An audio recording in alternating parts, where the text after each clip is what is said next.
Good morning or good afternoon, everybody, depending on the time zone in which you are, and welcome to the next NOUS White Beam. Before we get started with the topic, let me briefly explain what NOUS is and what the White Beam format is. So NOUS is an international interdisciplinary network which we, and by that I mean many people in the room here, founded in 2015 to basically work on all the domains of PPE, as it's called today, of course, including history, which is important for today's conversation. And the White Beam is our second format, along with the Spotlight. The Spotlight is our monthly format where we debate topics from those domains, whereas the White Beam should actually be about a topic which is of broader interest and that we do semi-regularly, roughly speaking, every 6 months. So welcome to our fourth White Beam, which, as you know, today will be about Hayek. So let me briefly introduce myself. My name is Stefan Kolev. I'm a professor of political economy at the University of Applied Sciences Zwickau and currently a visiting fellow at the James Madison program at Princeton. Today we have a great panel on a book which just came out in November. Some reviews of the book actually came out even earlier. The first one was the one by Harold James in the Times Literary Supplement, but ever since, many more have followed. So I'll introduce the speakers in a minute, but let me just ask the obvious question, which so many people were asking on social media when the book came out, which is, why another book on Hayek, right?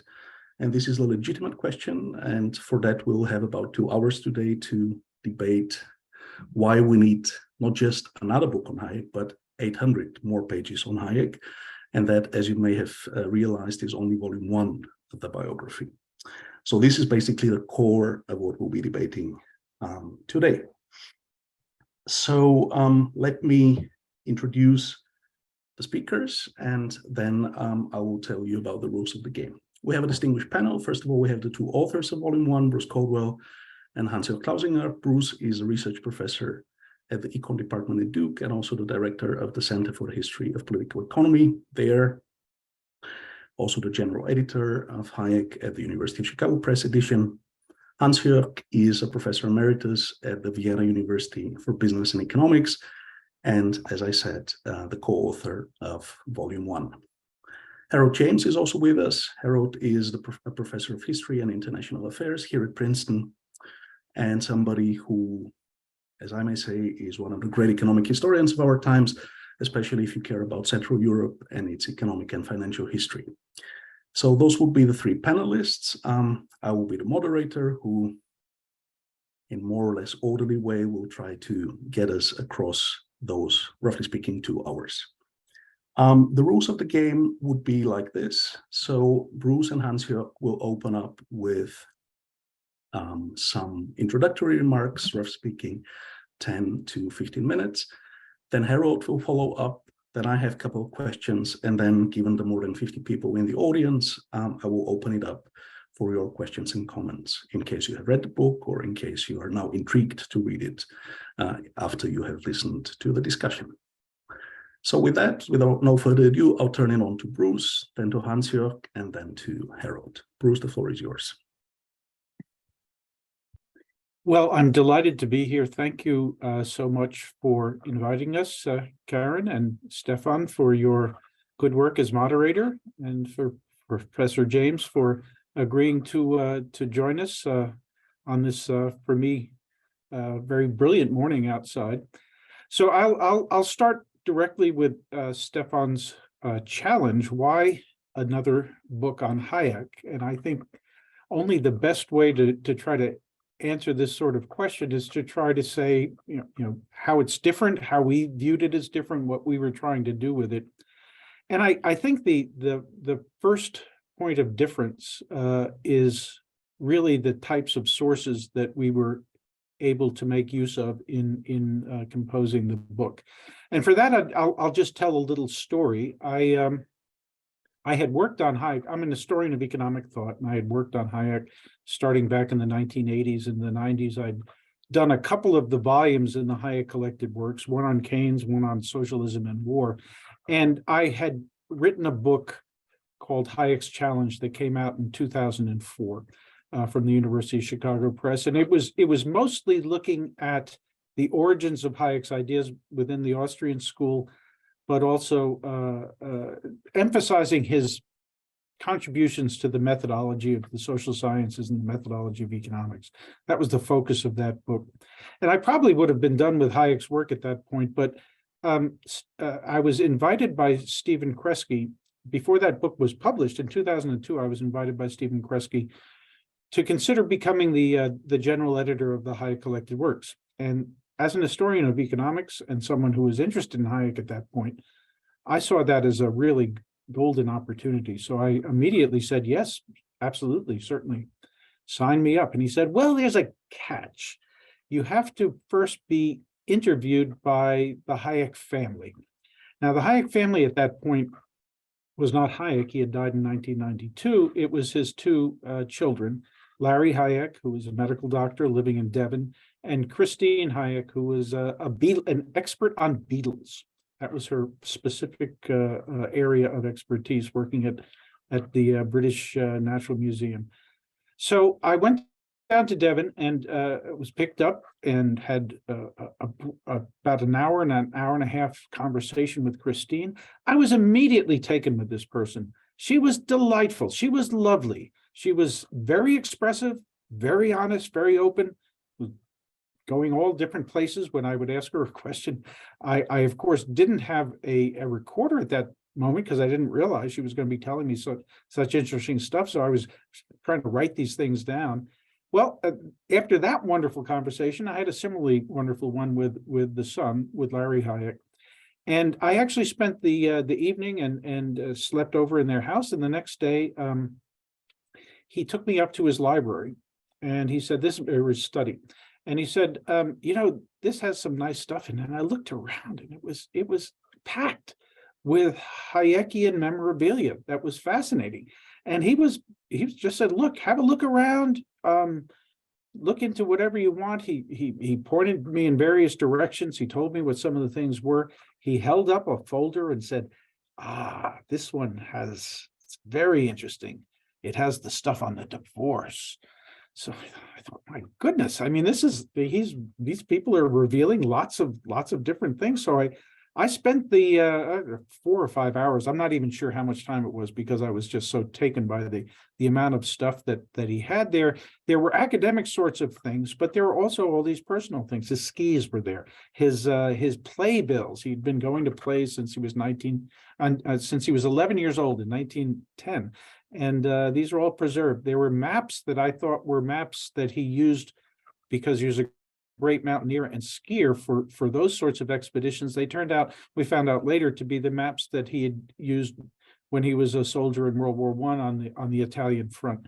There was, of course, the folder that I pointed out, but also all sorts of photographs. He had a photographic album of orchids that he accompanied his father, who was a botany fanatic, on excursions out in the countryside in the summers, taking pictures of what they thought might be new variants of orchids in the Austrian countryside. So I was hooked. I was frankly hooked at that moment, thinking, boy, I would really like to think about doing a biography. Now, this was still very early on, so the collected works came first.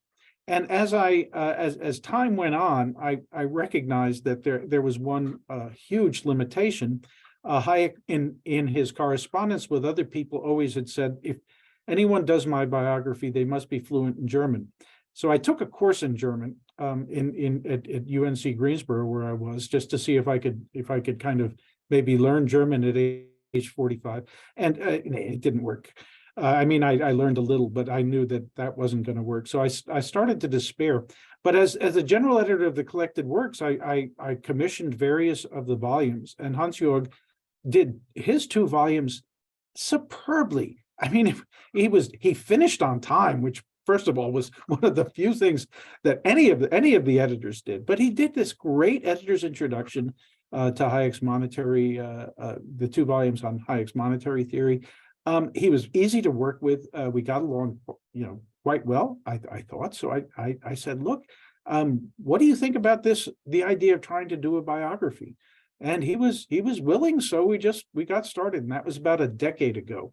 And what this long story is all about, in terms of trying to justify it, is I think that between having both of us as Hayek, people who had studied Hayek's work, and we actually kind of specialized in areas that were quite different, because as you know, Hayek went all over the place in his work. At least within the economics, we think we hadn't that well covered. And we slowly got into the materials that were being provided to us by the Hayek family. Now, I had mentioned all of the memorabilia. They were also generous enough to supply us with all of the family correspondence. Now, all this stuff has since gone to the Hoover Institution, but there was all sorts of family letters. And on top of all of that, Bill Bartley, who was the first general editor of the collected works, had done a number of interviews with Hayek because he was planning on being Hayek's biographer. And he'd also composed this wonderful document, which he playfully titled The Inductive Basis, which is, Bartley was a Popperian philosopher, follower of Karl Popper. And the inductive basis is something that Popper used as a phrase to talk about the empirical basis, basically. Every theory is trying to make sense of some sort of empirical basis. So all of these facts about Hayek's life were part of the empirical basis for his larger work of the biography. So we had all of this sort of material. And then when we decided that we were going to do it, we started to do interviews with Hayek's family, with friends, with people who knew him either professionally or I talked to, for example, Lionel Robbins' daughter, who was very helpful in terms of sharing reminiscences about the early years at the London School of Economics. So we had a lot of material that was not ever available to earlier people who had done these kind of works. So in terms of what we were attempting to do with the biography, I think will be the next thing I'd like to take up. We say in the introduction, it's a 20th century life. And indeed, one of the things about Hayek is you can be interested in Hayek, but the times in which he was living and to which he was reacting in both his personal life as well as his intellectual contributions were fascinating times. I mean, if we just think through European history, from he's 1899 to 1992. So he grows up in Fin de Siècle of Vienna. He participates in World War I on the Italian front. He gets the Spanish flu, the famous Spanish flu. He sees the Russian Revolution take place and the Soviet Union start to be formed. He lives through the hyperinflation that devastated Central Europe. He goes through the Great Depression, moves to interwar Britain, sees the rise of fascism appearing in various countries. He's watching this both while he's in Vienna, but also while he's in London during the interwar period. He's participating indirectly in terms of his intellectual contributions in World War II because of his fear of what would follow, which indeed did follow, the emergence of the welfare state that he was reacting to. So just even in the period that we're covering in this first volume, which only goes through 1950, and then the horrible mess of Europe in the immediate post-war period through the 47, 48, and his founding the Mont Pelerin Society as part of a response to a liberal response to that it's just a dramatic period of time that he's living in and he's responding to.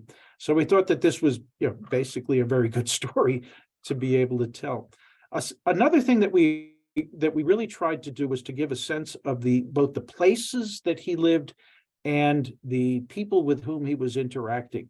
And the places are Vienna, then London. He took a trip to New York in the 1920s, the Roaring 20s. Here's this upper class Central European experiencing the flapper phenomena of New York City in the 1920s, the Roaring 20s. So it was quite and he had strong reactions. He had strong reactions, as those who have read the book will see. London during the interwar period, and then LSE moves up to Cambridge, where he's living throughout the war, and then back to London, very grim London, in the later 1940s. So trying to give a sense of that, as well as the people. So when I would give talks on Hayek, I always say, look, this guy was like Zelig in the Woody Allen movie. He seemed to always be in the right place at the right time to interact with people who would later be deemed as famous. So he moves to London just as Keynes is he's finished a treatise on money, and he's preparing the general theory. He moves to this will be in volume 2 to Chicago at a time when the Chicago School of Economics is forming. So he's in Vienna when the Mises crisis is formed, and also participates in the Geist crisis. So he's interacting with a host of characters. What the book allowed us to do, I did a separate volume on the Mont Pelerin Society, which reproduces the transcripts from the meeting of the 1940 initial meeting of the Mont Pelerin Society in 1947. The cast of characters that were there was absolutely stunning in terms of people who we associate with the classical liberal movement in the 20th century. There was his friends Mises and Machlup. There was Lionel Robbins from the London School, Frank Knight, George Stigler, Aaron Director, and Milton Friedman. Milton Friedman, we have pictures of him. In 1947, he was 34 years old. This young man visiting Europe for the first time in his life. So it's just a great story. So that's my defense of why we did this book and what we were trying to do with the book. I will finally just close by saying that we were really, it is a big book. It could have been a lot bigger, because if we had dealt with the secondary literature, that would have been huge. So we had to make a conscious decision there. And what we describe in the first introductory chapter is that we basically just tried to see the world through Hayek's eyes, to try to understand him better and try to understand why he did various things, particularly in his intellectual decision-making in terms of topics he would follow, but not trying to, so much to respond to the massive secondary literature that's out there. It really is very much a focus on who was this person and why did his life turn out the way it did up till 1950. So Hansjörg, I'll turn it over to you now. You were the Austrian expert, so perhaps you'll talk a little bit about that. You were certainly also the monetary and capital theory expert, so you may want to talk about that a little bit. But thank you very much for your indulgence.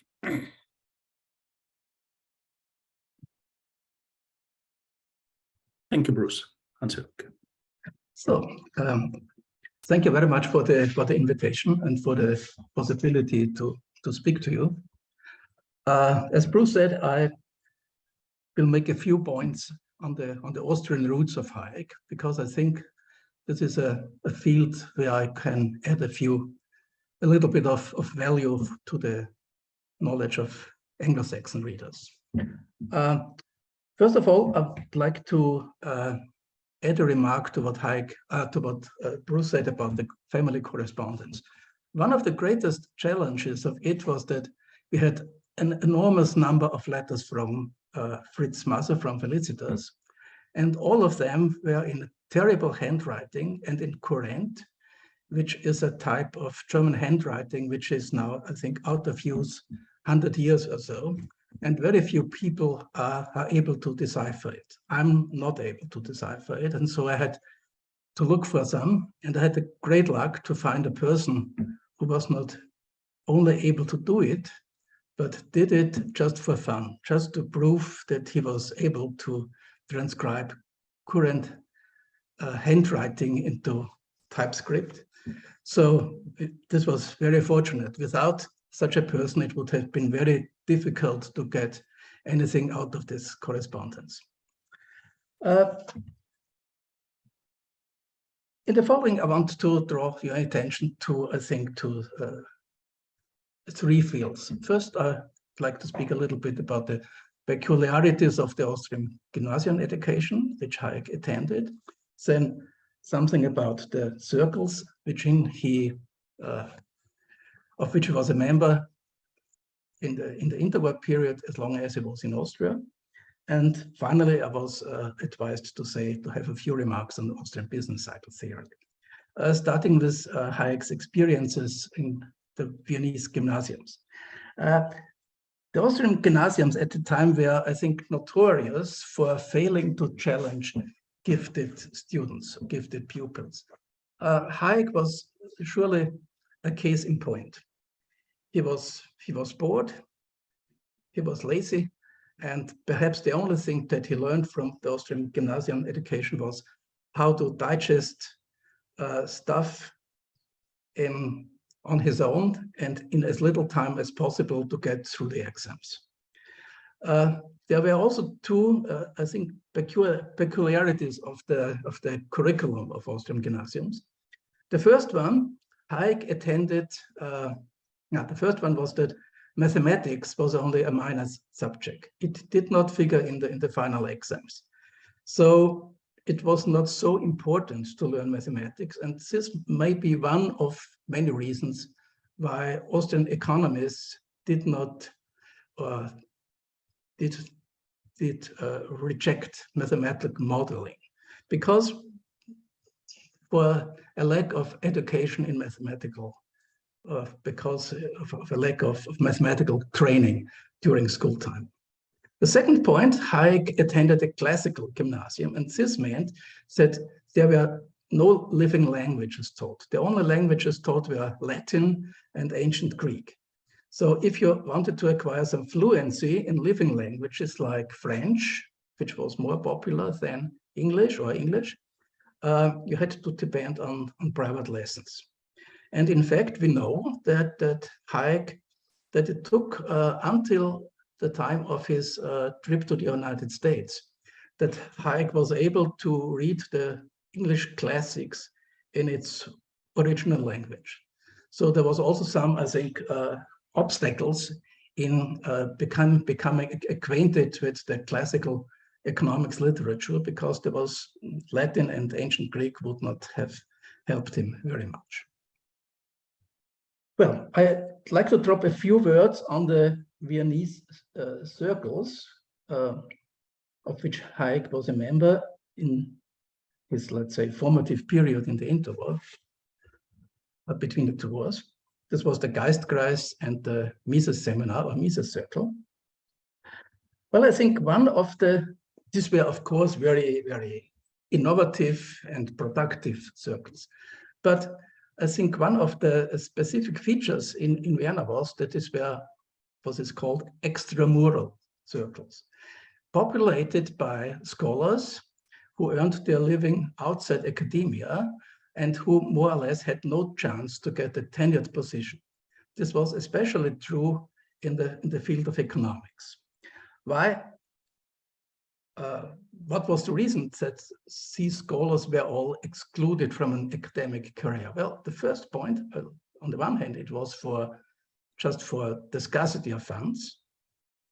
The Austrian government had to economize on its expenses, and one of the easiest way to economize on expenses was not to reappoint chairs when the occupant of the chairs retired. So there was scarcity of funds. The other reason was, of course, discrimination. It was since the end of the 20s, it was utterly impossible for someone who was Jewish or a leftist to get a tenured position, at least at the law faculty. So there were a lot of scholars who were very well qualified, but had no chance of doing scholarly work at the university. And those scholars populated the Viennese circles. This was in contrast to what happened with the owners of the chairs, especially in economics. There were Spahn and Meyer and Degenfeld, and it is very difficult to imagine any kind of conversation between these three persons.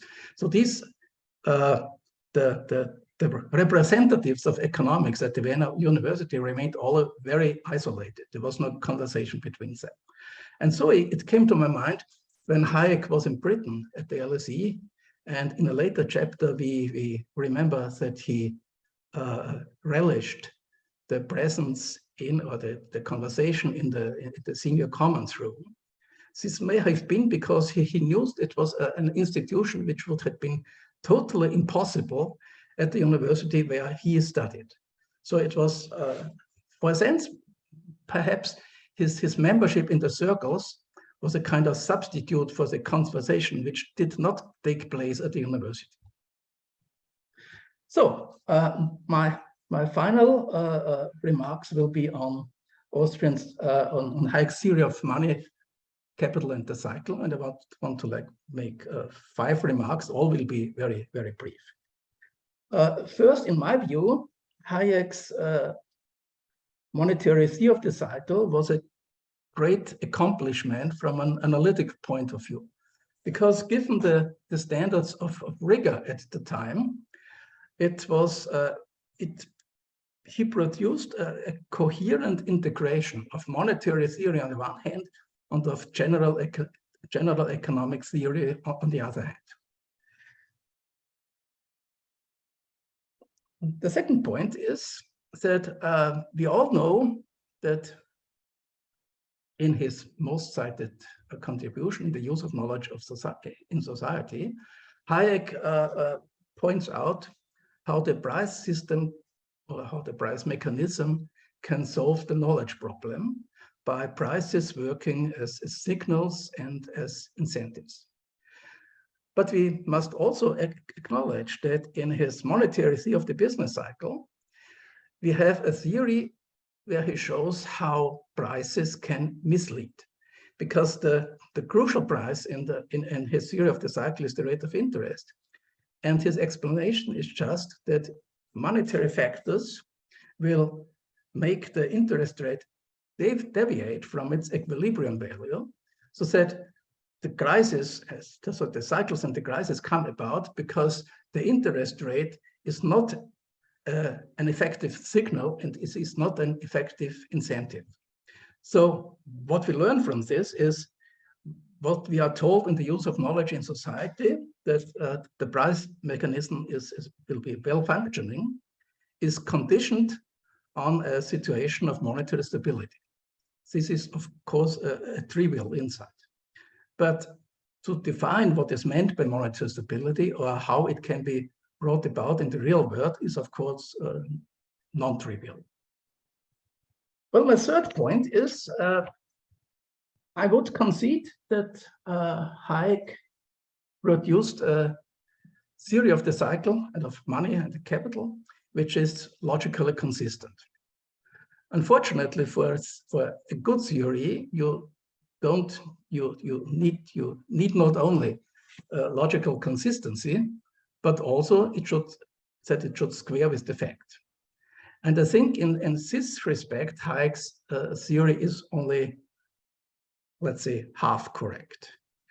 I think Hayek's theory of the cycle is a good theory of the upswing, of the boom, and of the inevitability of the upper turning point. Why the boom must end in a crisis. It is perhaps a kind of good explanation for the first phases of the crisis, but it is a bad theory of depression. And this is, I think, because in the depression, we again have the problem that there are prices which do not signal in the right direction, which are misleading. And therefore, I believe, or it's my view, that at the moment that we enter a depression or even a deep depression, this is the situation where Keynesian's remedy will apply and Hayekian remedies will not. And this is perhaps the reason why Hayek lost to Keynes. My fourth point is on Hayek's capital theory. I think it was Hayek's view that any good theory of money and the cycle is in need of capital theoretic foundations. And he tried to provide such capital theoretic foundations in his great pure theory of capital. But it is rightly considered by most of its readers as a kind of failure. Why it is a failure? I think because the task was more or less insoluble. What Hayek tried to achieve was to present a consistent theory of a monetary capital using economy without all the simplifications for describing the capital structure, which he and other authors had used earlier. So to some extent, I think this was a task that he could not have, that he had not the capability to achieve. But in my view, no one ever afterwards has achieved it. And I think I cannot imagine, and I'm not aware that anyone even tried to do so. So it was a dead end, but I think because it was at it transgressed the limits of what could be done analytically. Well, and my last point is there shall be people who believe that Hayek and the Austrian Institute predicted the crisis of 1929. Well, this is not true. It is a myth, and all the evidence is in the book. So thank you for your attention. Thank you, Hansjörg. The university's code, your university's code of business and economics, and I think with the last note, you prove that you also know something of business and marketing. So now perhaps 2 more people will buy the room to see why the myth is a myth. Now we move on to Harold. I would just say that Harold is the only person, I don't know if in the room, but certainly on the panel, who actually met Hayek. So we are curious to see what you have to tell about the book, perhaps also the oral history which you can produce. And as I said, Harold has actually wrote the first review of the book. After he has finished his remarks, not before, I will also put it in the chat so that you can have a look at what he has written. But first we hear him as a living person, then you can read what he wrote. Go ahead. Well, thank you so much, Stefan. It's really wonderful to be here and to be able to talk about this absolutely fascinating book and very, very nice presentations by Bruce and by Hansjörg at the outset. Indeed, I have a very, very striking memory of meeting Hayek in London in the late 1970s. And he was, I met him, he was a friend of the parents of a friend of mine at the university. The parents, William and Shirley Letwin, worked at LSE and had come from the University of Chicago as well. You know, the thing that he was a very agreeable and interesting person to speak to, and he asked me what I was doing, and I told him. And so he immediately told me how one particular moment in his life had really an implication for what I was working on. That is the moment that he came to the UK to be at LSE. And it's nicely depicted in the book. He was great friends with Lionel Robbins. But the moment that he came to LSE was over a weekend in September. You know, what there was at that time was a train from, it was a big train that connected all different parts of Central Europe to Hoek van Holland, and then you went on a ferry and you arrived in Harwich, and then you took another train to Liverpool Street Station. He came on the weekend. The Sunday was the 20th of September 1931. And that was the day on which the British pound was taken off the gold standard. So it's a kind of monumental day for world economic history, because it's effectively the end of the gold standard. Britain was at the core of the gold standard, and it was pushed off in September 1931. You know, what he immediately realized was that his salary was worth very much less than he'd been offered. But also there was really the feeling that coming from Vienna or coming from Austria, and with a memory of the currency depreciation of the early 1920s, that this was all starting off in Britain again, and in the election in 1931 that produced the national government, Ramsay MacDonald, the British Prime Minister, went around waving German inflation banknotes to warn of the danger of what would happen with a potentially unstable fiscal situation. So the idea that Central Europe had a warning for Britain, which is very, very much part of the background to the book that is in a way the most important, or certainly the most celebrated bit of the lifetime in this particular volume of the biography, The Road to Serfdom. That is about the warnings from Central Europe, but it's the warnings that apply in liberal democracies like Britain and the United States. So the actual moment of coming at this particularly crucial weekend and remembering this incident, I think was a crucial one. I don't want to talk too much about that. I wanted to ask two questions. One is both Bruce and Hansjörg talked a great deal about Vienna, but if you think of the way that everybody, I think, really remembers Vienna 1900 is about Freud. And this biography is very much about the interplay between Hayek's personal life and the writings and the academic work of Hayek.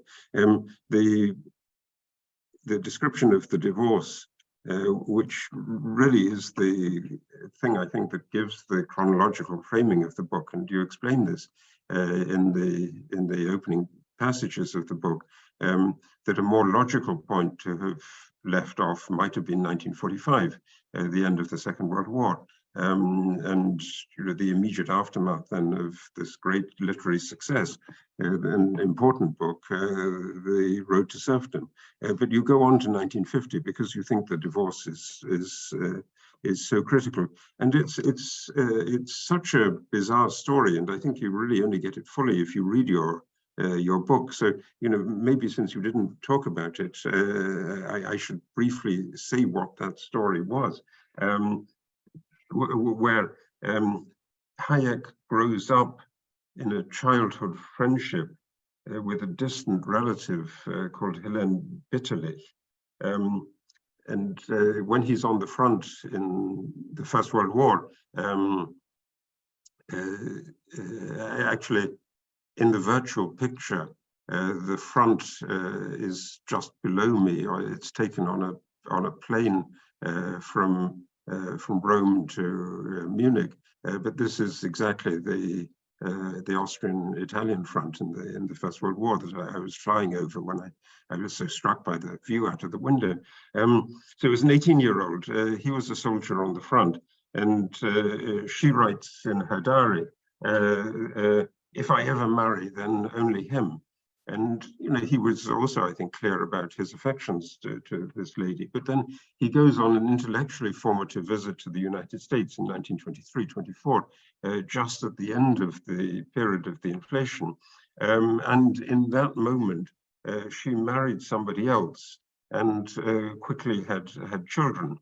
And he seems immediately after he came back from the United States to have told her that she should get a divorce, but it didn't happen.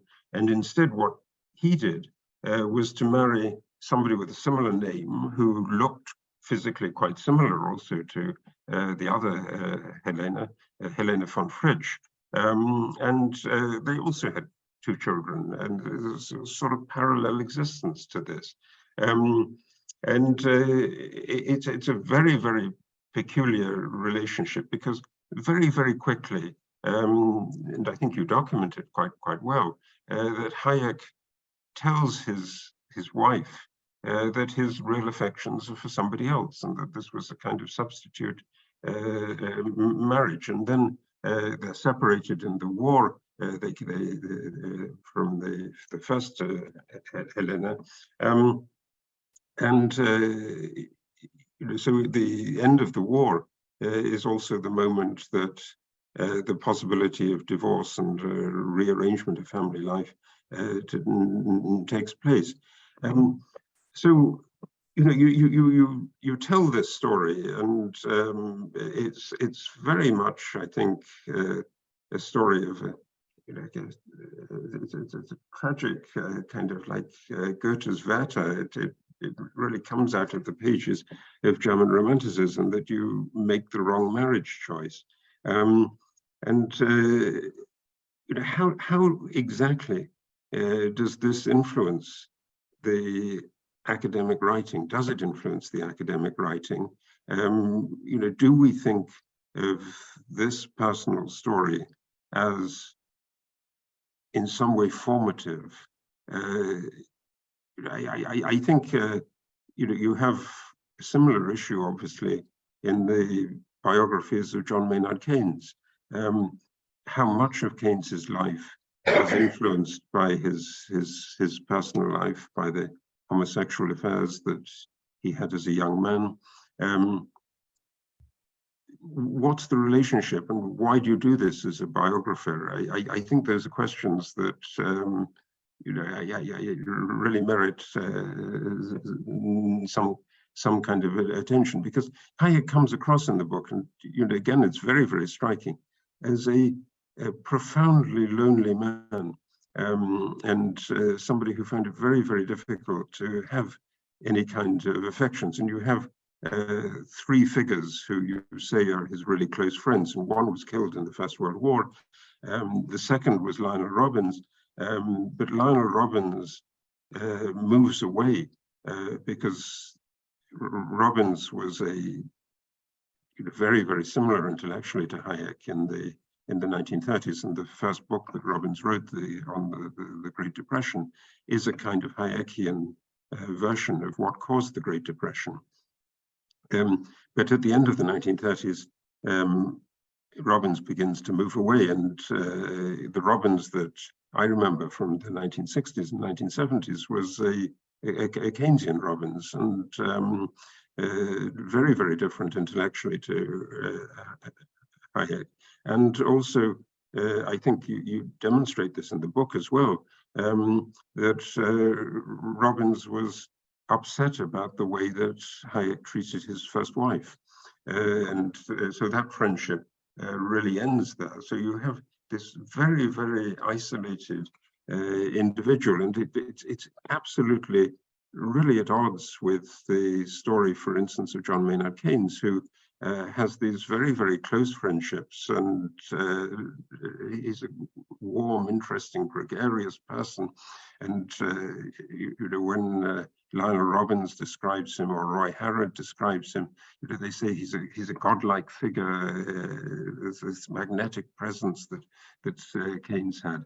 And Hayek comes from a different world. Is it right? That would be the question that I would want to ask you. Is it right to treat that through the lens, through the eyes of the older Viennese, but contemporary, Sigmund Freud? Is that the story that you might tell?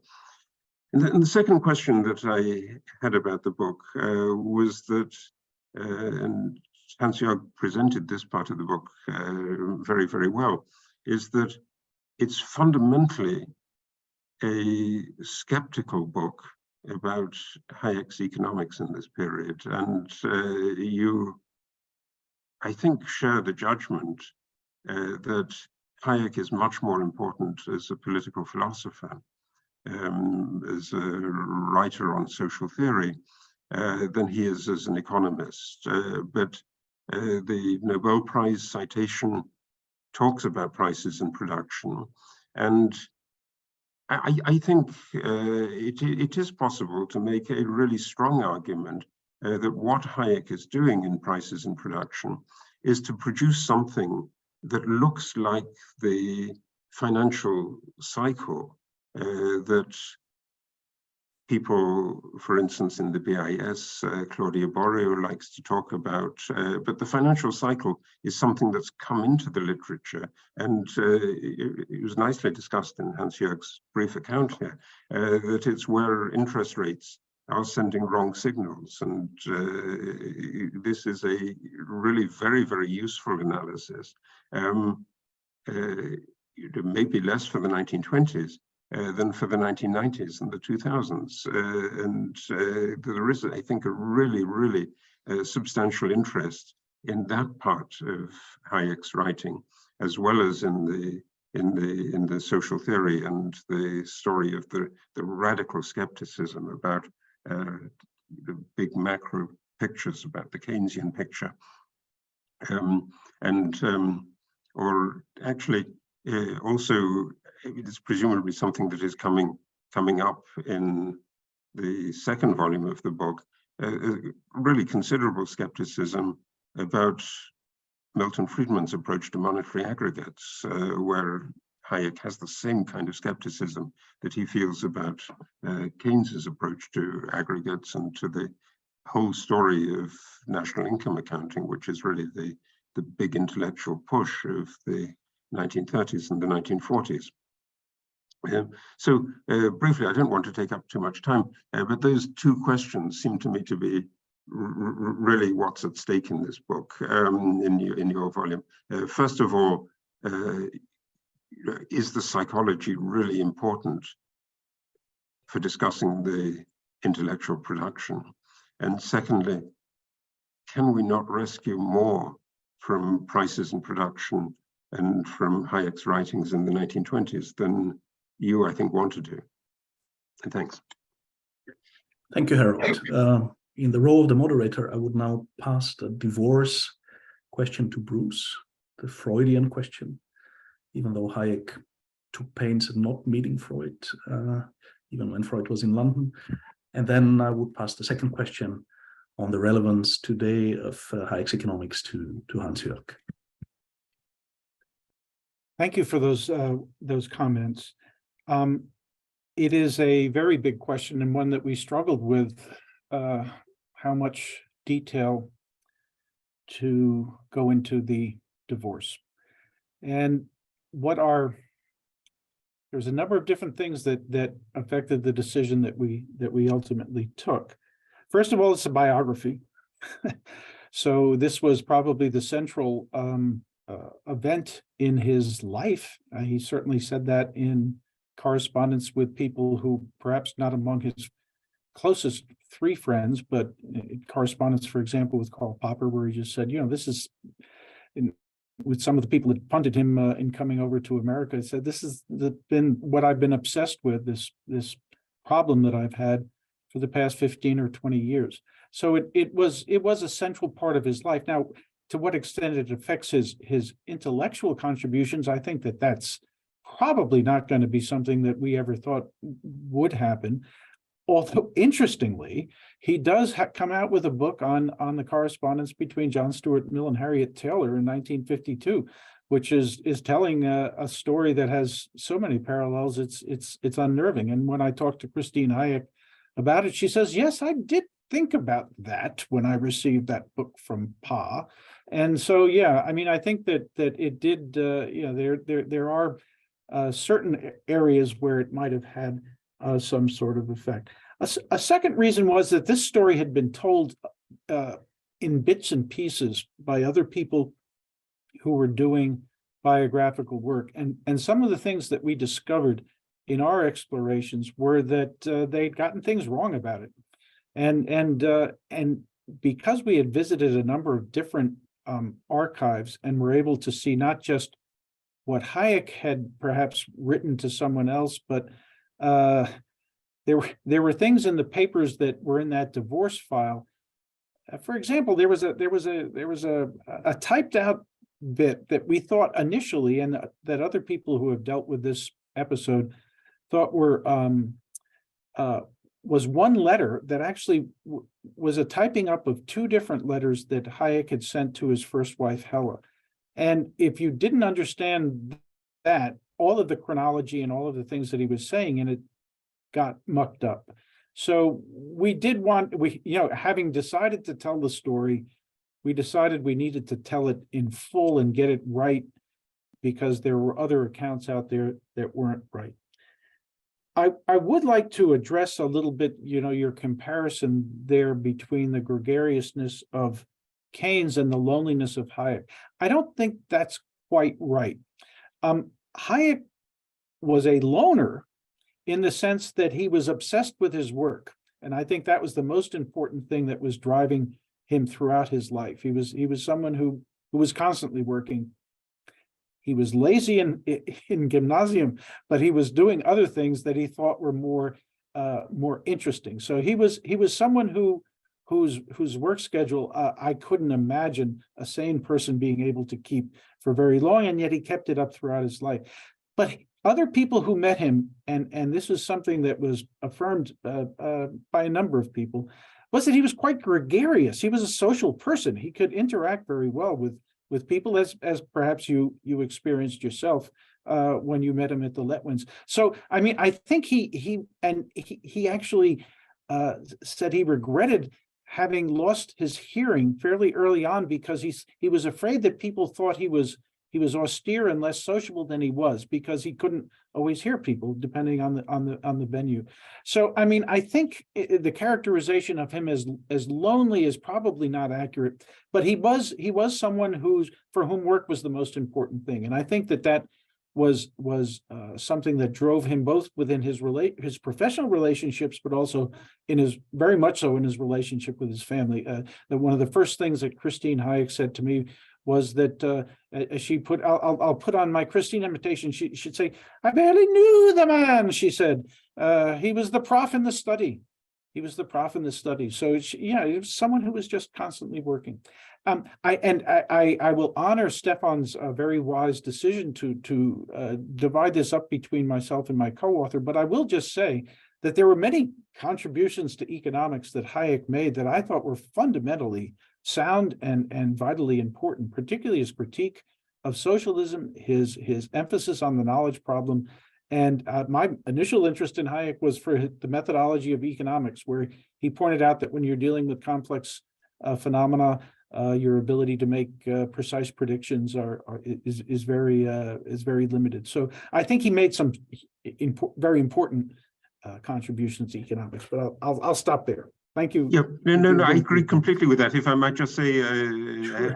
absolutely. But I think one of the stories of the loneliness, and you get it really nicely in the book, is that Keynes in the 1930s was surrounded by a circle of younger people who were absolutely devoted to lionized Keynes, and there is a kind of equivalent figure in LSE. In London, Nicky Caldwell, who starts off as being really very close to Hayek, but runs a long way away from Hayek very, very quickly. And I think obviously Caldwell is dead for a long time, but his daughter might also be quite interesting on the relationship between Caldwell and Keynes.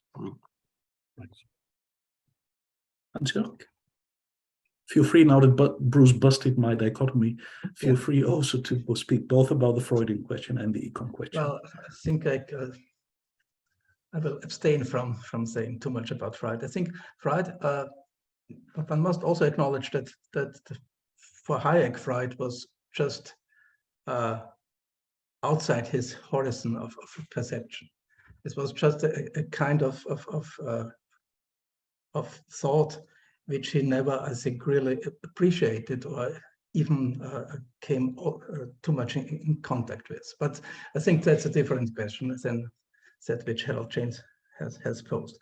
Well, with regard to our presentation of the business cycle theory, I think it was not the intention of Gibb to give such a negative view as has been possibly perceived by Harold James. It was just the idea to give a balanced view. I think in the Austrian economics literature, there is also a strand of secondary literature which tries to find everything which Hayek has written in some sense right. I think what we wanted to do was not to write a biography of Hayek and of Hayek's theories, like let me drop a name, like Hülsmann has written about Mises, where you read 600 pages and you have the idea that the subject of the book, Mises, never made any error. And so I think if it is our conviction that some parts of Hayek's theory did not apply, were not the right ones for a specific situation, this should simply be expressed in the book. And my view is, I would very much agree with you that there are very valuable parts in Hayek's theory of money and the business cycle. Just as I pointed out, that structural problems may arise because prices or the interest rate or bond prices, stock prices do not provide the right signals. And if they do not provide the right signals, there are wrong incentives. And it is possible, or that's what Hayek says, is that the capital structure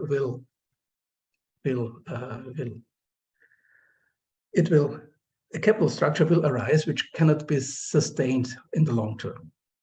I think that is a very valuable point, and I think we can observe similar developments not so rarely. But on the other hand, I think for the specific time when Hayek came to the LSE, this was during the Great Depression in the 1930s, and it was one of those instances of a great aggregate demand shock. And I think for this specific situation, his business cycle theory could not provide any, I think, correct recipes. And I think that's the whole problem, that he was not able to supplement his theory of the business cycle with a feasible, with a convincing theory of the depression. I think he tried sometimes to find something like that, but in the end, it always ended up that the cause of the depth of the depression is just because there are so many rigidities in the price system. And this is to some extent not a really convincing explanation. And I think this is what I'd like to point out, that Hayek's business cycle theory has a lot of interesting and valuable points and valuable elements, but that it failed in the very moment when Hayek was at the LSE and tried to apply it to the real world, because there was a kind of effective demand failures all around. And in this specific situations, his recipes simply wouldn't have worked. And this is what I like to point out in my remarks. Okay, thank you very much. This is perfect timing. So we are now at the end of the first hour. We have 1 more hour to go. Before I open to the audience, I already see a first question by Gerhard. I have 3 short questions myself, on which I would like to ask the 3 of you for fairly short answers, as long as it's possible, and then we open it up. We have a second hour for all of that. My first question I call the balance question. So already in the discussion, we had those issues that you had to balance several things. You had to balance, I mean, biographies which you read are sometimes written by people who love the person, sometimes are written by people who hate the person. Knowing the 2 of you as authors, you're neither. But again, how did you try to balance that? Moments of love, moments of skepticism, or even hatred. On the other hand, how did you balance writing about the person, writing about the ideas, writing about the institutions, writing about the civilizational context? So how did you try to do that? And the question to Harold is, of course, to what extent he believes that this balance has been properly kept. So we would perhaps always go in the same loop, Bruce being the first one to answer, and then Hansjörg and then Harold. Okay, so our process in writing the book was Hansjörg focused on certain areas, obviously the Viennese period. I focused on the London period, and then we would exchange chapters and modify them. And ultimately, what we ended up with at the end of that was a very big manuscript that didn't have narrative arcs expressed in it. It was basically the facts. And so the next step is to try to construct a narrative that comes out of this. So we didn't go in with the narrative. We let the facts kind of guide us, and certain things did emerge. I may have been overly imbalanced by my affection for Christine and her eagerness to talk about how angry she was at her father, but even more so at the second Mrs. Hayek for luring the father away. So if there was an imbalance in that dimension, that would be all on my shoulders, and I blame Christine for it, because she was just such a wonderful person that to talk to, that I wanted to make sure that some aspect of her story was told. But in terms of our balancing in terms of his professional work and our assessment of it, you see very little assessment of his work. There is assessment of his work in there, because for example, The Road to Serfdom is so often caricatured that correcting the caricatures. So maybe that was something that was in the back of my mind when I would try to deal with writing the book. That's as good as I've got at this point, but very good question. I'll let Hansjörg rescue me from any missteps that I took in my response. Hansjörg, go ahead. The Keynes-Hayek balance, how did you do that? Having done work on both of them. Well, I think in this regard, I have to admit that I have written a lot about Hayek's business cycles and about the relationship with Keynes. And I think this is one of the regards where I think not much of my views have changed during working on the biography. I hope that it's not my fault that I went into it with a kind of view which was not very much altered when I read things at the literature which I had not seen before. But to the other of your question, I think from my point of view, it was from the Viennese part of view, it was really a challenge not to write a book where the background overcrowds the proper biography of Hayek, and so I think I wrote I think much too much about background and genealogy and the circles in which Hayek became a member of, and the circles of all the academics in his family. And I think it was a good decision to cut something out of it, because I think there's still a lot of background. And I think one of our solutions was that I did, when I started my work, for some times I became really preoccupied with genealogy. It was such a nice thing to do a lot of detective work. And then I had such a bulk of genealogy which could not have been included in the book. And so we made a separate working paper of it. But I think at the end we cut just sufficient parts of the background so that Hayek is not overcrowded by what happened just around him. I hope so, at least. Thank you. Harold, how do you think of that? What kind of balance would you have wished for other than it's in the book? I mean, that's a difficult one. I mean, you know, as you were saying, Bruce, I mean, it really is a question of having a biography. And so, you know, it's not purely an intellectual biography, but it's exactly this question of how the kind of mental world, and what kind of anguish Hayek must have been going through in the 1930s about this issue, where he clearly realized at a very, very early stage that he had married somebody who he'd taken as a kind of substitute for somebody else. It's really absolutely tragic, and it does seem to me difficult to imagine that can't affect the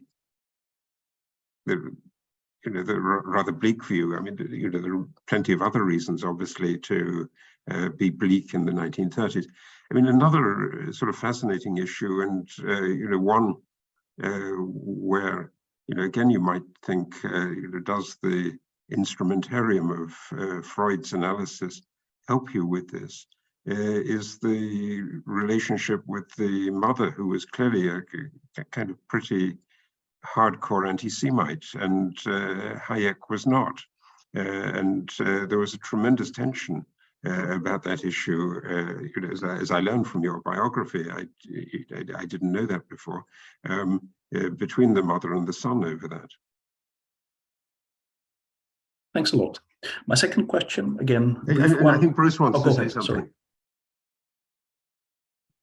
Well, you want to say something, Bruce, about Felicitas? Yes, I just had to unmute. So, I mean, my feeling is that he was attracted to strong women.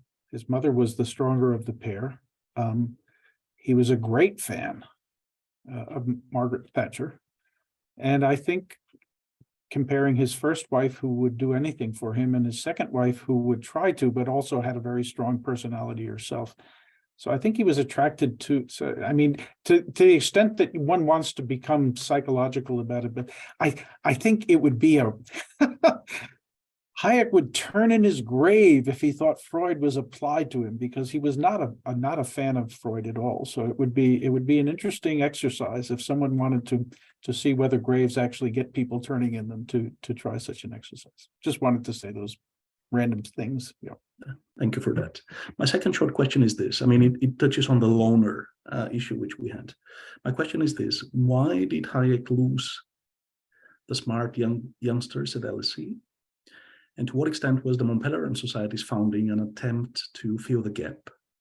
So to find a new senior common room, which we had at LSE, but then which got empty regarding him.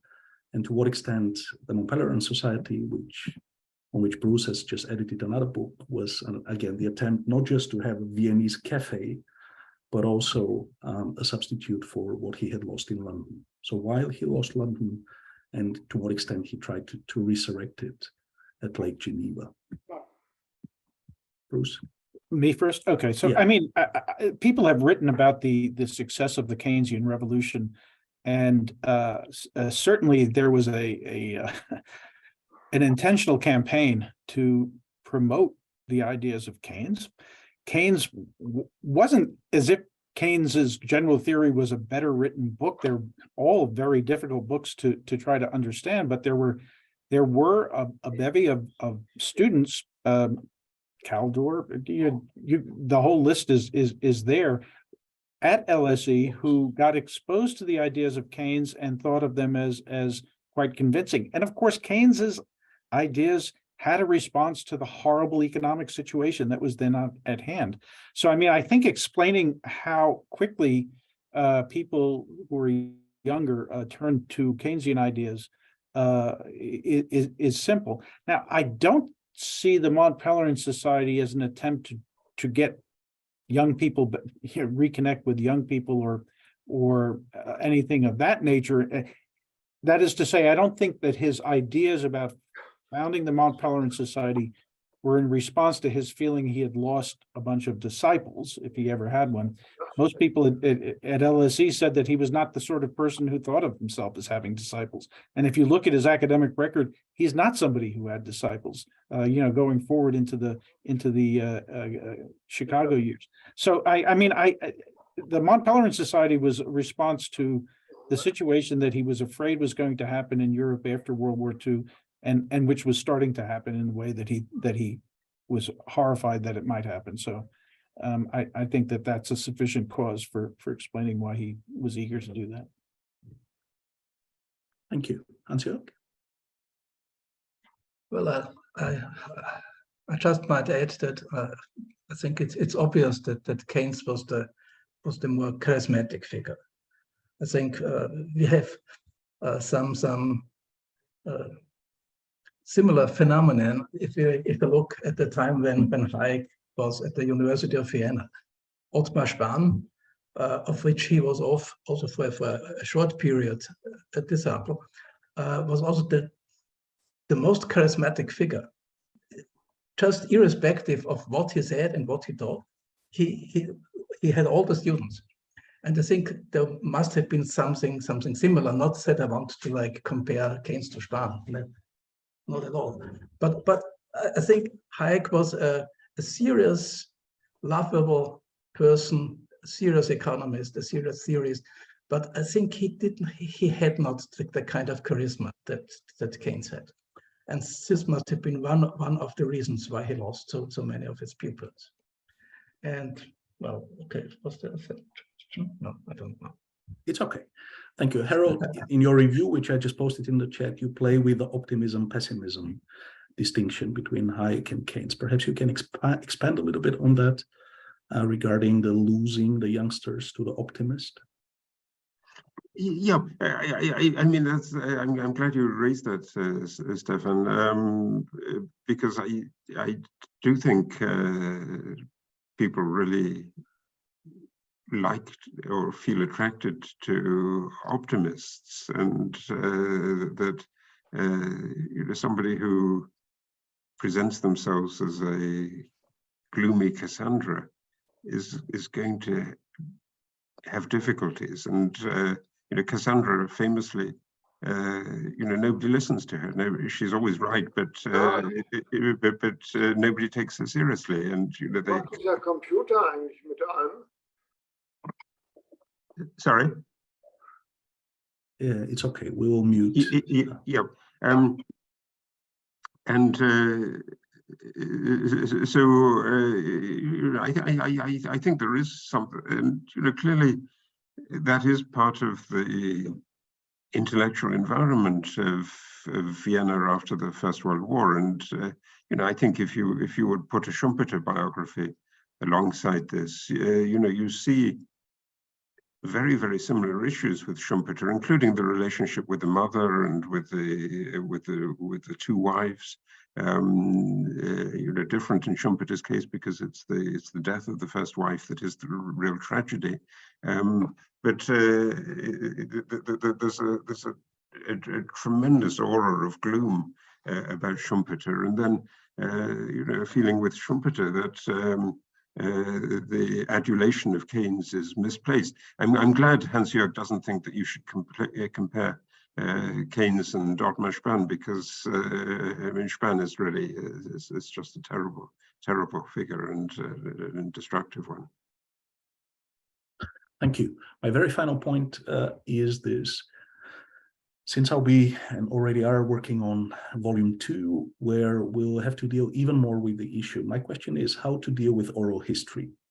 I mean, we have those endless interviews of Hayek from the late 70s, and then we have all that other oral history of all kinds of people who have stakes or who have no stakes to tell the history they have experienced in a certain way. So how do we do with that? We have to use it, but what is the care? What are the filters which we need to apply so that we don't get tricked by people who have an agenda in telling a story in a certain way? Well, it's going to be even more dicey in volume 2, I think, because there we deal with his relationship with foundations. We deal with his trips to places like Chile, and on and on. The effects of the Mont Pelerin Society as the source of all things neoliberal. I mean, there's a lot of people who have talked about this stuff.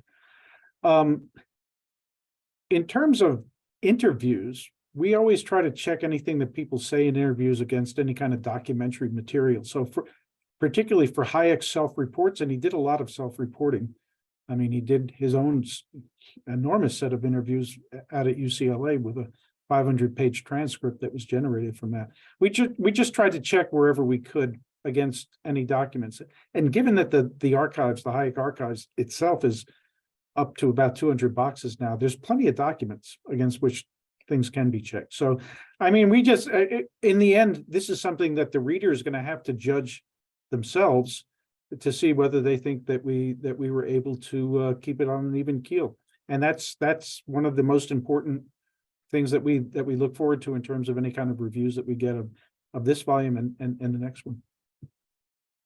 Thank you. Hansjörg?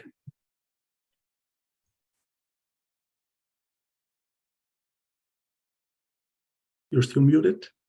Can you unmute yourself? Oh, yeah. Thank you. I think I cannot add very much to what Bruce have said, but I think it's simply so that you have to take oral history and all that is the correspondence. You have to take it with very much caution. You cannot assume that people are always speaking the truth, neither in the oral histories nor in correspondence. So you have to discount everything, every document. So, as Bruce said, if you can check something that is in an oral interview or in the correspondence with an independent source, then you get some sense if you can trust this specific person in this specific instance, or if you cannot trust him or her. That's the point, I think. Yeah. Thank you, Harold. Yeah, I mean that's surely right. But what you can get from oral history is a kind of mood music, and it's exactly what Bruce was describing in terms of the discussions with Hayek's daughter. That you really get something valuable from that you couldn't get from purely written resources. Okay, thank you so much. We're still in the perfect timing frame.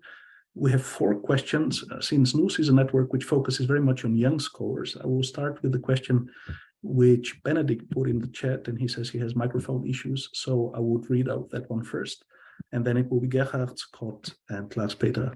So Benedict, who is a PhD student at Düsseldorf, is asking this: is the fact that Hayek attended a classic gymnasium, or actually quite a few of them, lacking proper math education, sufficient to explain that Hayek's work and subsequently most of the Austrian economist thinking is much less mathematically formalized than mainstream economics? Hansjörg touched upon briefly on that. And in the book, you write about the Hayek-Morgenstern tensions in that regard, but perhaps you can say a bit more about, from Menger to today's Austrians, unwillingness to use math, to what extent it has to do with the education of the early Austrians. Yes, I think to some extent the answer is quite simple. It is not sufficient. I did not maintain that it's a sufficient explanation. But on the other hand, I think we know that Hayek tried to some extent to formulate his theory in a mathematical version. We know that in the writing of the Pure Theory of Capital, his first plan was to include a mathematical appendix, and I think he even had a kind of research assistant, which should help him in some regard to bring such a mathematical appendix about. In the end, this was an attempt that was abandoned. But from this, we see that he was not principally opposed to give a mathematical formulation. In particular, I think the Pure Theory of Capital would have been a very good instance, because it's to some extent an equilibrium-centered theory. And it is possibly much easier to give a mathematical account of equilibrium economics than of all the adjustment processes which play such a crucial role in Hayek's thinking. But what I like to say is, you can possibly give a more balanced decision if it is useful or not useful to use mathematical methods if you understand a little bit about mathematics. And if you do not understand much about mathematics, your judgment about what mathematics can achieve may be biased from the beginning. And I think to some extent, some of the Austrian economists suffered from this deficiency. Thank you. So now we have 4 questions. Let me just ask you 2 things. Yeah, Benedict says thanks. So let me ask you 2 things. First of all, to briefly introduce yourself, because there are many new people in the room who don't know everybody. And second, it's wonderful that almost everybody has his or her camera on. That should please stay like that. So this would be wonderful, just not to speak out of some tiles, but to see a living person. So Gerhard is first, and then Scott, Lars Peter, and Max. Yeah, Gerhard Wegener, Erfurt University, and I've also dealt with Hayek's theory, Hayek's market theory, and so on. I dealt with Hayek for more than 25 years or so. But 3 weeks ago, Karin and Stefan decided that I have to write a review of your book for the Frankfurter Allgemeine Zeitung before they asked me. So I must say I started to read. I've just so far read only a third of the book. It's a pleasure to read, I must say. And what I enjoyed most is that it is neither a celebration nor a harsh criticism. So I think what I like most is the right distance of the authors to their subject. Well, I have two questions.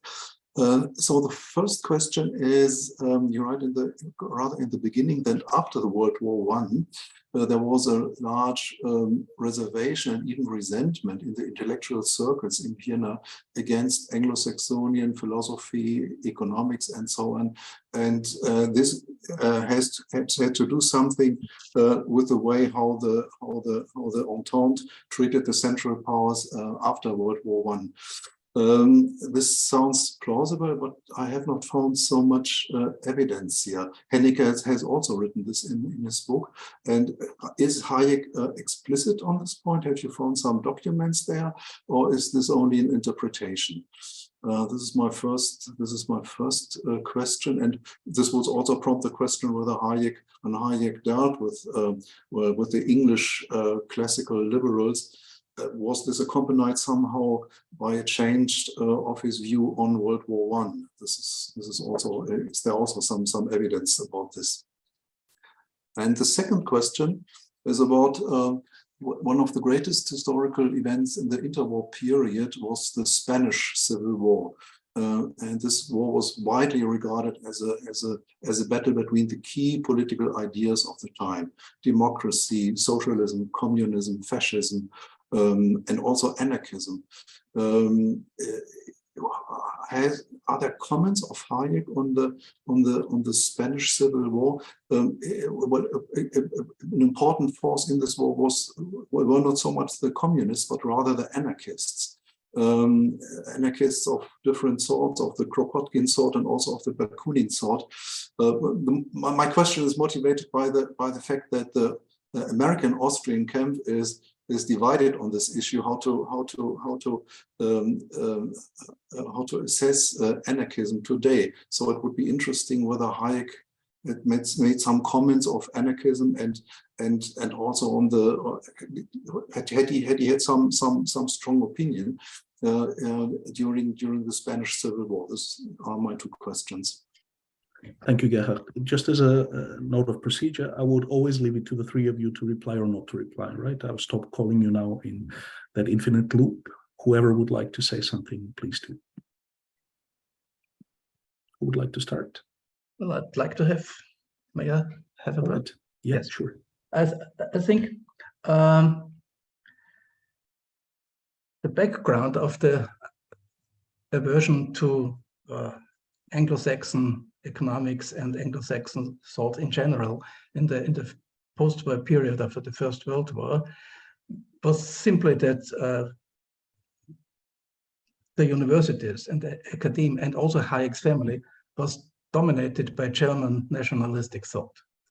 And it was also dominated by the question who was to blame for the outbreak of the war. Was it Austria and Germany, or was it the British? And I think it went to such extremes that people who did not agree that France and Russia and England, their entente, was to blame for the outbreak of the war, had no chance to make a career at the University of Vienna. So it was a very clear limit that this was what you were permitted to say in academic discourse, and this was what you could not say if you wanted to make, if you wanted to get a tenured position at the University of Vienna. With regard to Hayek's change of mind when he was at the United States, and this is a kind of turnaround from a more German nationalist position to a more cosmopolitan one. I think there we depend on his reminiscences. I think you have not any other direct evidence for this. But I can remember that we have the letters of Oskar Morgenstern, who was also, I think, 1 or 2 years at the United States.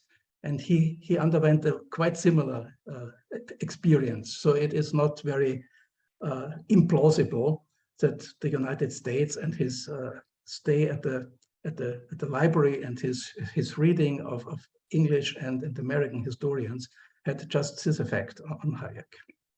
With regard to the Spanish Civil War, I have not found any comment from Hayek anywhere. No, I don't know. Maybe I'll jump in here. There wasn't any direct comment on the Spanish Civil War to my knowledge either, but I think what's important is that by the time you're talking about the mid to late 30s, everything looks like it is spitting out of control everywhere. So, I mean, the fact that he's not specifying a particular incident is perhaps not unusual. In later years, he made it quite clear not only that he was not a conservative in the traditional sense, in his famous epilogue to the Constitution of Liberty, but also in correspondence, he was no anarcho-capitalist. So that branch of Austrian economics in the United States is not something that he would have endorsed. And indeed, in private correspondence, he was occasionally, particularly given how polite he was, kind of quite critical of some of the people who were associated with that movement. So the next person is Scott, who some minutes ago even put on his Duke hoodie. So Scott, you are next. I was very offended by the implication that Gerhard and I are not young scholars, so I had to point that out. My question is, so the secondary literature on Hayek, as I think many of us probably know, I'm sure Bruce knows, is littered with oversimplifications of attempts to draw conclusions about whether Hayek was this or that on the basis of a very narrow, what we might call inductive base with respect to Hayek's career. It seems to me that one of the virtues of the book is that you guys never do that. You present the data, if you like, and you offer your own interpretation, but you're always open to the possibility that your interpretation could be wrong. You're always open to the possibility that well, I mean, you don't try to fit a very complex story into a simple box. And my question is really, to what extent was that a conscious decision rather than something that was kind of forced upon you by the complexity of the material that you were dealing with in writing the book? I think it was a conscious decision, perhaps not one that we explicitly discussed, but we did think that if you're dealing with a controversial figure, you want to be even-handed and you want to let the facts speak for themselves. So Hansjörg? Yeah, I would agree. Yeah. Thank you. Okay, so Lars Peter is next. Yes, hello. My name is Lars Peter Nordbakken from the liberal think tank Civita in Norway, Oslo. I have 3 very specific questions, I think I can say, on perhaps a little bit very detailed, actually. One of them is about I bumped into the exhibition hall in the old building of the LSE last Easter, and I saw there is an exhibition of the famous academics of the LSE history. When it comes to Hayek, there is a picture of Hayek, and there is a very short text. It doesn't say very much, but it does say this thing, and it says that Hayek thought that establishing the Mont Pelerin Society was one of his most important achievements in life. And I would just like to know, did you find any evidence in some of the materials that would say something like that? I didn't see any source at that Monte there. Another very very Norwegian detail, I must say, is that I encountered in Hülsmann's book about Mises, already mentioned in the conversation. There is a mention of Hayek visiting the Norwegian economist and editor Trygve Hoff already in the summer of 1946, discussing setting up the Mont Pelerin Society and who to invite and so on. I'm curious if you found anything about that. I didn't see much sources in Hülsmann's book on that, actually, so that's why I ask you. And the third thing is perhaps more a comment, perhaps than a question, but I had a conversation with Ralph Dahrendorf some years ago, and he was the director of the LSE in the 60s to the mid 70s, I think, something like that. And I was curious about him having encountered Hayek. I asked him about what his impression of Hayek was. And he basically said that his typical perception of Hayek when they were together in social settings was that he would sit alone in the corner, not saying very much at all, very detached, not having any ideas about things when they were discussing things. So, and he added that, well, the very opposite of Hayek would be Milton Friedman, who always had ideas about when you discussed different topics. My afterthought is that, was this a sign of his difficulty of hearing, perhaps hampering him significantly in social settings to an extent that really made it difficult for him to engage in discussions? I'm puzzled about that, but you probably have some ideas about it, so I leave it at that. Thank you. Thank you, Lars Peter. Yeah. Who would like to start? I'll go ahead and start. Three very interesting questions that actually call for speculation, I think, because it's quite difficult to know quite how to answer. So in terms of the LSE exhibition hall and what it had to say about Hayek, I mean, I think that Hayek is a figure that has his reputation, particularly at the London School of Economics, but also in England generally, in terms of his association with the constraints on academic institutions under Margaret Thatcher and his enthusiasm for Thatcher. I think it would be amazing to see him well treated in any exhibit at the London School of Economics. Let's just put it that way. So it's not surprising, but it is sad. Secondly, in terms of Hoff, that is a very specific question. And I just did that book on the Mont Pelerin Society. So he was in communication with Hoff in the 30s about trying to make a translation of Hoff's book.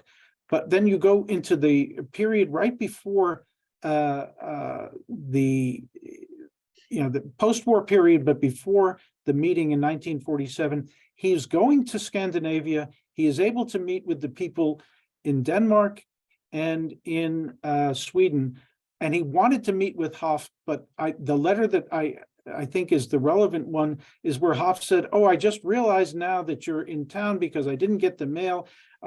Is it possible for us to see each other?" And I don't think that they necessarily got together, but it looked like the sort of letter where it might have been, it was too late. And my memory is that it was after the time that he was there, which would make me think that they didn't in fact see each other, but they were in correspondence, and obviously Hoff attended that meeting. So that on the third one, Friedman versus Hayek as being friendly. I think there is the element of the hearing aid thing, because it is something that he mentioned more than once. But it also depends on where he saw Derendorf. If they were meeting at the LSE, Hayek was pretty much blackballed among the academics who were at the LSE immediately after the divorce. So he may have felt quite uncomfortable there. That would have been one of the settings where it probably have felt the least comfortable. So it may have had something to do with that, but I think the first bet would be the hearing thing. Well, I just want to add on the hearing problems. I have read his correspondence with John Robinson, and there's a letter where he says he prefers to lead the discussion in writing, because he cannot, he's inhibited in making responses in oral discussion, because he suffers so much from his hearing problems. So that's already in the 1940s. So we can speculate that it deteriorated later. Harold, do you feel prompted to say something about England? Yes, I mean the LSE exhibition story, I think, is kind of just typical, because there's a really widespread view out there, and you're going to have to deal with this, I think, in the second volume, is that the Mont Pelerin Society is the center of a kind of conspiracy theory that this is what takes over the world in the 1970s and 1980s, and it's a wholly kind of really absurd account of why the economic policy turn took place in the 1970s and 80s, that it attributes so much to this kind of intellectual turn. I mean, it is an interesting problem in general, how much academic economists really make a transition, and how much is just pushed by the circumstances. And with the discussion that we had earlier about what the circumstances of the 1930s are and what kind of analysis you need for the 1930s, I think is probably the right way of going about it, because if you think of either Hayek or Keynes, they write lots and lots of things, and very, very famously, the general theory is kind of riddled with not exactly inconsistencies, but with different emphases. So people think of themselves as the devotees of one particular chapter of the general theory that they want to use for analysis, and the way that it goes in the mainstream with the John Hicks presentation of Keynes's model is radically contested by people who just think of a different story. And that actually it's interesting in terms of the earlier discussion you had on the mathematization of economics, because that's surely one of the both weaknesses and the strengths of the general theory, is that it's not mathematized, and so it's not as clear as it can be, and so you can have this interpretative ambiguity about it. Thanks a lot. But the hearing issue, just briefly, I mean, I don't know whether technology gets better, but I don't really remember this as being an issue in the late 1970s. I mean, certainly I had the impression that I had to speak clearly, but you have to speak clearly with older people, and but maybe the technology of hearing aids was better in the 70s than it was in the 40s. Well, Hansjörg and I just did some interviews with PhD students of his from the 60s in Freiburg, and they actually said that it really depending on the type of room, but actually they felt that he could actually hear quite well. So perhaps it was his way to to have a fig leaf, not to get into certain conversations when he... Right, but that's surely right as well, that kind of private sitting room where there's one conversation going on at any one point is very different than having a conversation in a restaurant, which many people find very difficult. Yeah, and people in Colombia, in Freiburg, still remember him and his hearing aid problems when he was in the restaurant. So yeah, context matters even in that context. So Max is next. Well, thank you very much. I'm Max Diemer. I'm an MPhil Lit History at Oxford University, and I haven't had a chance to glance at the book yet. I just so from the discussion we had so far, and I think Sudelski's Spectator Review, I got the impression that primary sources, which I think is great, do play a very important role in a biography. So my question would be whether you could elaborate a bit on your selection process, because I suppose, given that it is surely an intellectual biography as well, there is always this question of how to prioritize those primary sources which relate to the intellectual work and those which relate to personal life. And I would very much like to know how you've tried to balance those two sources, or if there are at all greater sources of personal life and details or experiences or the intellectual work. May I start? Yep. Yes. Max, are you an historian? Yes. Yeah. So we're historians of economic thought, and we didn't train as historians. So we don't have quite all of the advantages that, and some might say perhaps disadvantages of having a formal training in historiography of the sort that might dictate a very systematic process to the selection of sources and sorting of sources. So one reason that this book was started in 2012 and didn't appear until 2022 is that we just tried to read as much as we possibly could. As I said, the archives are massive. They kept being added to. So right up until the last year, really, when we had almost a full manuscript in place, we were getting new information that we had to add in. So I think actually what helped us put things together, and as I said, the initial manuscript was even bigger, and we had a book conference on it at George Mason University that was sponsored by Pete Betke that allowed us to try to make it more into a book where we had narrative arcs of various sorts. And then we had the great good fortune of Chicago Press recommending that we cut it by 10%. And that allowed us to actually go through and try to cut out the things that, though, certain episodes that might be really, oh, I loved writing about Hayek in New York. Well, there's just too much stuff there. We need to cut back on some of it, even if it's fun and interesting. Let's try to keep to a slightly more focused approach. So that's the best we can do. We didn't have quite the preconceptions of the proper way to do it in advance. We just tried to take in as much as we could. Hansjörg or Harold, as the professional historian? Either of you, any comments? Thanks. No. Okay, good. So we have Jorge next. Yeah, can you guys hear me? Yes. Yeah, great. Yeah, so I'm Jorge Besada. I'm the co-founder of Liberty Speaks and just a programmer, a computer guy more. I want to preface this comment. You guys just mentioned, like Bruce, you mentioned that you're not like a trained historian. And, but I'll mention this Mises quote that really captures the essence of how good you guys did at covering the history. Mises says that history speaks only to those people who know how to interpret it on the ground of the correct theories. And I think you guys wrote, not just a great book about Hayek, but about the history of the times, which are very important. It was really, you guys did a wonderful job of showing the mindset leading to anti-Semitism, to obviously Nazism.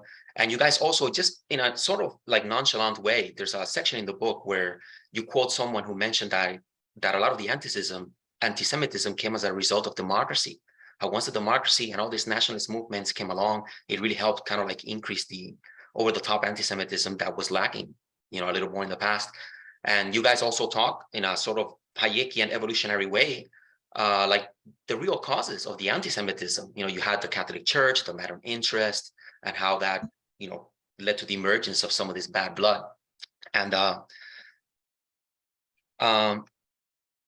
also the discussion, I really enjoyed something I never thought much about the denazification, how so many Austrians and so on had to go along with the Nazi party just so that they could keep their jobs. And then once obviously they lost the war, there was a lot of great detail about that very important part of like history. And something else I really enjoyed was obviously the discussion on the road to serfdom, but just the amazing role that lesser known people like Max Eastman, played via the condensed version. That effort by really just a relatively few number of people ended up saving civilization. Because then, we know like Margaret Thatcher read the book when she was like a young student. And, Ron Paul here in the United States, he has helped educate a lot of people about free markets. And he too, read that book while a student at Duke University, and that made him a free market person. And so again, it's not just a book about Hayek. It is a superb history of the times, of the ideas. And I really, I hope, people read it. And now you just mentioned, this goes outside of the book, but you briefly mentioned about Hayek not really getting along or not really liking some of the hardcore like anarcho-capitalists, in the United States. I know that's not in the book, but can you elaborate a little bit on that? Maybe just for like a minute. Bruce? Sure.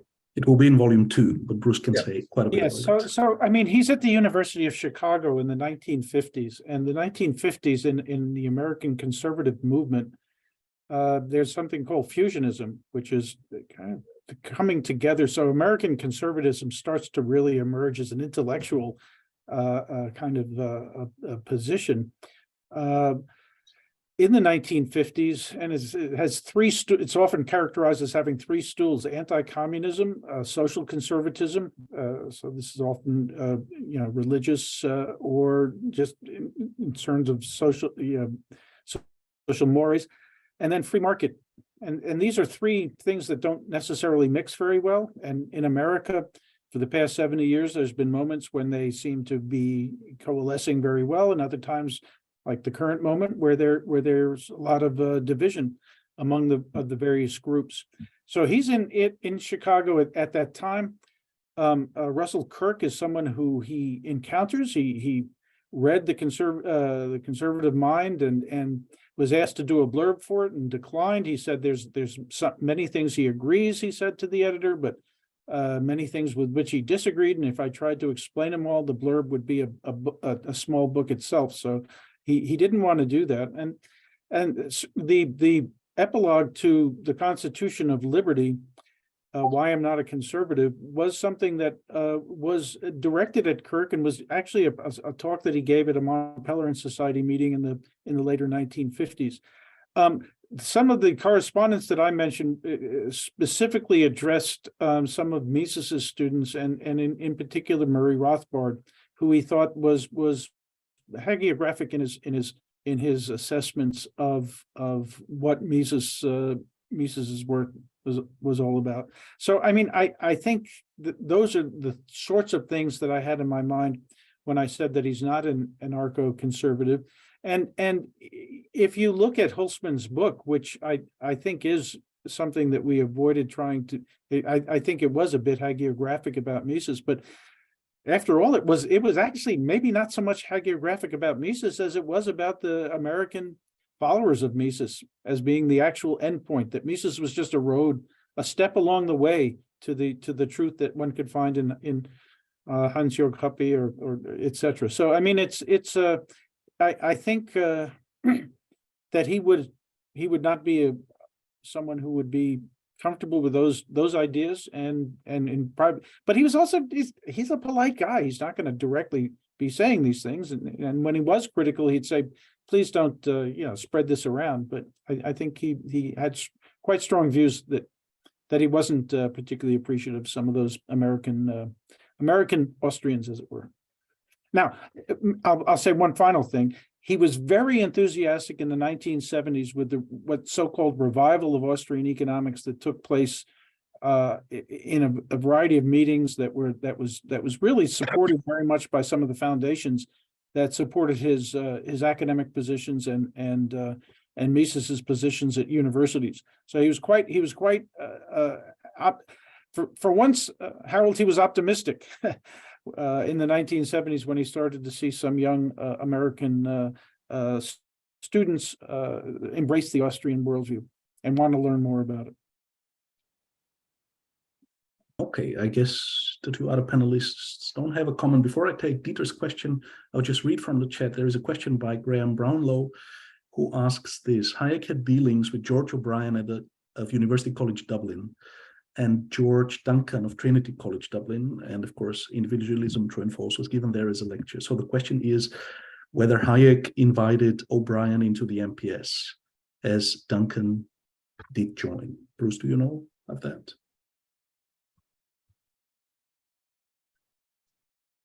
I think that's answerable, but I don't have a firm answer. I wouldn't be surprised, because O'Brien also wrote a very nice review of the Road to Serfdom that, as opposed to just seeing it as a conservative contribution, as much of the British press that reviewed it did, saw it as a contribution to a defense of liberalism. So I think Hayek was quite happy with that. I wouldn't be surprised if he hadn't have been a person that he would invite early on, but I don't have the documents in my brain, memory of seeing a document in my brain that would say that. Okay, thank you.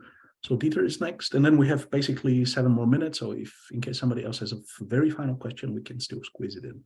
Dieter, you're still muted.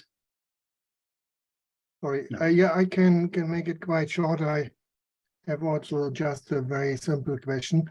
The books you have introduced now are a heroic work in terms of time input and pages. So it is not only a challenge to produce such 2 volumes, but also a challenge for a reader to get through the book.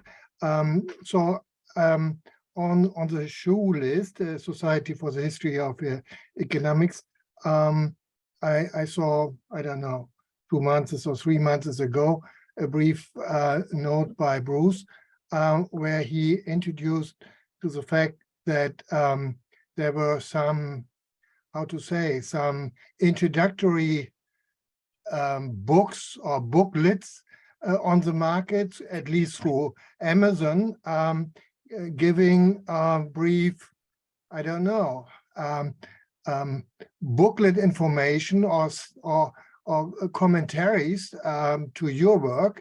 And my question is, and then you also added that those booklets are done by artificial intelligence. So now I have you here on screen. I would just like to ask you, what about those things? Is it cheating? Is it just garbage or waste of energy or theft of intellectual property rights? Or is there any useful hint to start reading with those booklets when I do not really have the time or energy to start with your original works? Can you spend some brief comments on those things which I just learned to know through your own comments? Before I take Bruce's answer to that, I will just suggest that while he's talking, I will upload for you that. Actually, Stefan, you should take this question, because you actually downloaded the thing and looked at it. So why don't you answer it? Okay, so I actually bought the book as a hard copy, right? So, and I will upload in a second the scan. It's terrible, right? So in the sense that, I mean, okay, perhaps the good news first. I mean, all of us might now be scared about new technology like ChatGPT making us all unemployed because it's so smart. And I think ChatGPT is indeed smart. But that achievement of artificial intelligence is more akin to natural stupidity, actually, than to any intelligence. It's just totally weird. It says the road to serfdom is, what was it called, Bruce? The way to serfdom. The way to serfdom. It starts with Skidelsky. Yeah, it looked like it was based on the reviews. I think any reviews that it appeared played an important role in the sentences that they picked out as being important. They had a direct quote from me that was extensive. That was nothing I had ever said. I mean, it was complete garbage. It was laughable garbage. I mean, now in 10 years, maybe they're going to have something. So who produced this? I'm I'm sorry. I'm sorry. Can you say who produced this? I'm fascinated. Oh, it's this wonderful name of a person. It sounds British. Only thing is that she's done dozens and dozens, so it's not really a person. So it has a person's name. It says Hayek: A Life, a Summary, Sandra something, Lockhurst or something, and then it's just hilarious. It's just surely sentences that has latest. nothing to do with. Yeah, I'm just about to upload it via my Dropbox. It's just so, it's fun to have a look at. So again, it makes us perhaps feel more casual about making made unemployed by machines. So Amazon seems to be doing those things allegedly to promote books, but I don't think it has this. That is any good advertisement about anything. I would be appalled if I read it, and I would never buy such a book. But now it's in the chat, so you can have a look at it. And yeah. Okay, so it's almost, well, 1 o'clock here at the East Coast. In Europe, it's quite late. Any other final questions or comments, or I don't know, protests, shouts? One thing I will say is I see a number of friends and people who have been gone through the center or people I've known back way when I first started working on Hayek who are in the audience. And I just want to say hello to all of you and thank you very much. It's wonderful to see your faces again. And I hope you all are doing well. It's probably a dozen people who I have fond memories of. So thank you for coming. Well, this is a wonderful final word. So let me also thank, first of all, the network for setting up yet another white beam. Then, of course, the panelists. Harold just flew over to Europe last night and nevertheless was willing to share his thoughts with us. Stay tuned to the next news events. I put into the chat another news event, which is tomorrow by Harold Ulich from the University of Chicago on free speech. So if you want to join the Leipzig colloquium tomorrow at 9:30 Eastern time or 3:30 Central European time, please do so. And other than that, please follow us on Twitter or Facebook, and hope to see you soon again. Thanks a lot. All the best. Thank you. Thank you very much. Thanks very much for this event. Bye-bye.